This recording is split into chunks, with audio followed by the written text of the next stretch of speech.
ya nos quedamos en la función del proceso, y la función está muy relacionada al fundamento del proceso judicial. ¿Cuál era la necesidad antiguamente? Había una necesidad de erradicar el uso de la fuerza ilegítima, o dicho coloquialmente, de la fuerza bruta, para la solución de los conflictos o para el logro de la justicia. Entonces es en virtud de ello que se crea el proceso judicial para la resolución pacífica de los conflictos intersubjetivos. El proceso tiene una función, punto aparte, privada y pública. ¿Privada por qué? Porque el proceso es un instrumento tendiente a la resolución de conflictos que no han podido solucionarse en otros mecanismos. Y pública porque es una garantía que otorga el Estado de nosotros poder acceder a los órganos jurisdiccionales para hacer valer nuestras contiendas. Ahora, el siguiente punto es la clasificación, que no es menos importante, pero no es trascendental, que podrías mencionarlo de forma rápida según su función, estructura, de qué se trata cada uno, etc.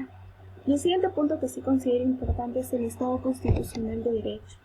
Antes éramos un Estado de derecho, ahora somos un Estado constitucional de derecho. Al transitar de un Estado a otro, ha implicado que se reformule la función jurisdiccional. ¿Qué quiere decir esto? Que el juez ya no es solo boca de la ley, sino en el Estado constitucional de derecho, al juez se le confía el contenido constitucional preestablecido.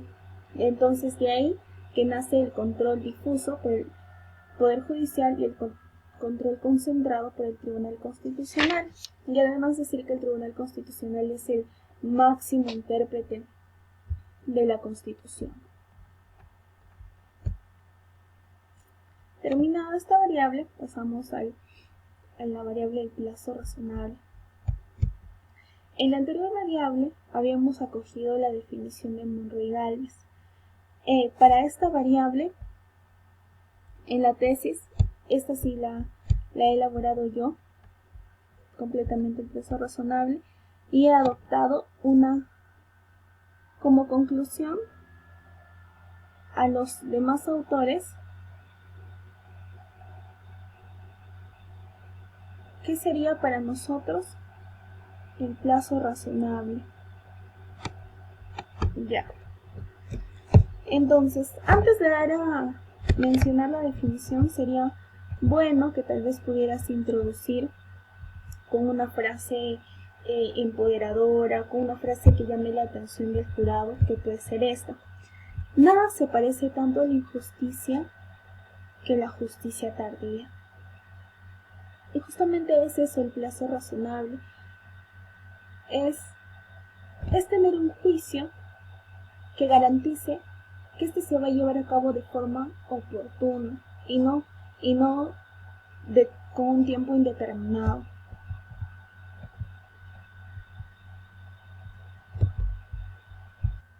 El plazo razonable, por ser un derecho constitucional que está establecido en nuestra Constitución, artículo 139, inciso 3, puede ser perfectamente invocado en materia penal, civil, laboral, incluso administrativo. No solo cuando existe demora en el proceso, es decir, en la solución judicial del proceso iniciado, sino también para exigir una oportuna administración de justicia. O sea, antes y después, uno puede exigir el cumplimiento del plazo razonable. También hemos desarrollado el contenido histórico, no obstante, por efectos del tiempo, tal vez sería mejor no desarrollarlo y pasar de frente a la regulación. Pero sí, si a ti te alcanza el tiempo, porque creo que son solo 15 minutos, pues puedes hacerlo, ¿no? Pero vayamos de frente a la regulación. Ahora, para ello hay que tener en cuenta que un derecho fundamental nace de un sistema antes de ser fundamental es un derecho humano, y este derecho nace de un sistema universal de derechos humanos. Nosotros tenemos un sistema universal de derechos humanos, y este sistema universal se divide en subsistemas, como Sistema Europeo de Derechos Humanos, Sistema Americano de Derechos Humanos y, bueno, en África todavía no es un sistema es un cuasi sistema que está en formación. Entonces, en virtud de los dispositivos normativos de cada sistema, se va a desarrollar el derecho al plazo razonable, que es solo para que lo menciones, y que ello ha derivado en la regulación nacional en la Constitución Política, artículo 139.3, y en el Código Procesal Penal, decreto legislativo 957, artículo 1 del título preliminar. Solo en esos dispositivos normativos, pero sí ha habido un desarrollo jurisprudencial más amplio de este derecho. ¿Ya? Y empezamos al desarrollo jurisprudencial.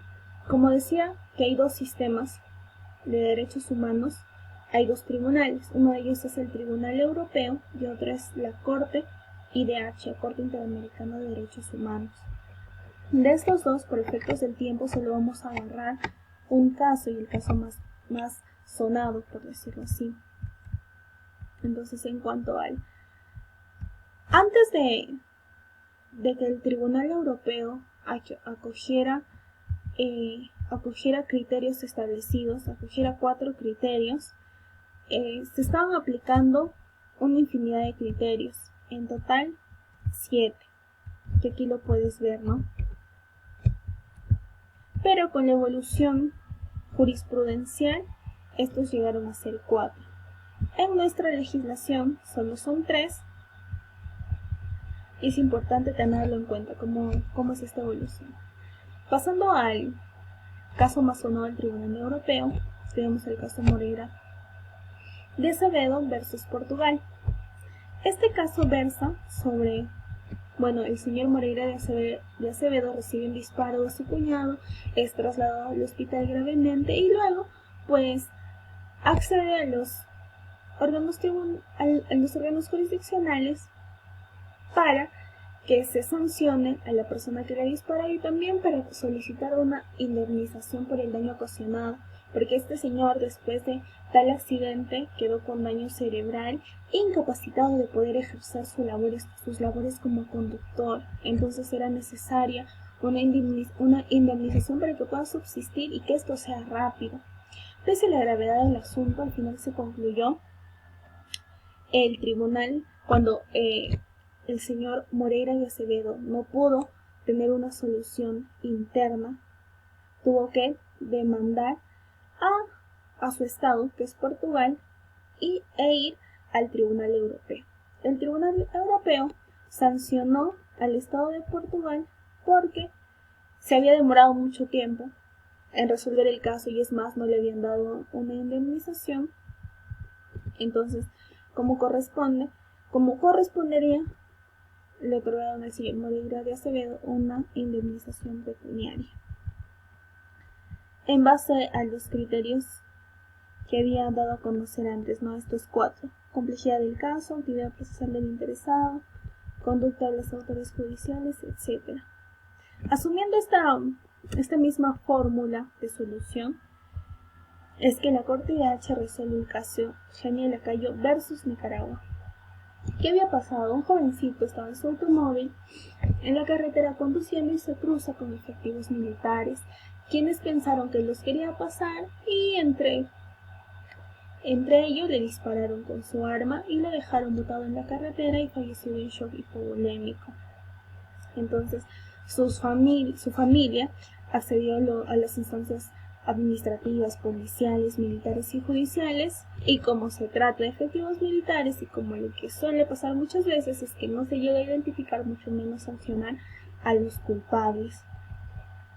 Pero algo importante en este caso es que la Corte IDH, además de aplicar la fórmula del Tribunal Europeo y estos 4 criterios, estableció uno adicional, que se llama análisis global del procedimiento. ¿Qué significa ello? Que va a ser un análisis más general de lo que se ha llevado a cabo. Por ejemplo, del tiempo que ha transcurrido en la investigación policial, o del tiempo que empleó la Procuraduría General para formular acusación al juez de primera instancia, entonces toma en cuenta otros aspectos para determinar la vulneración del plazo razonable de investigación. Y como ello hay muchos otros casos, pero ese es el más resaltante, y nos vamos al desarrollo jurisprudencial nacional. Entonces nosotros tenemos un precedente vinculante, que es el expediente 00-295-2012, que es lo señalado. Pero antes de que esta sentencia adquiere el carácter de observancia obligatoria, existe otro caso, el caso de Chacón Málaga. Pero en resumen, ¿qué señala este caso?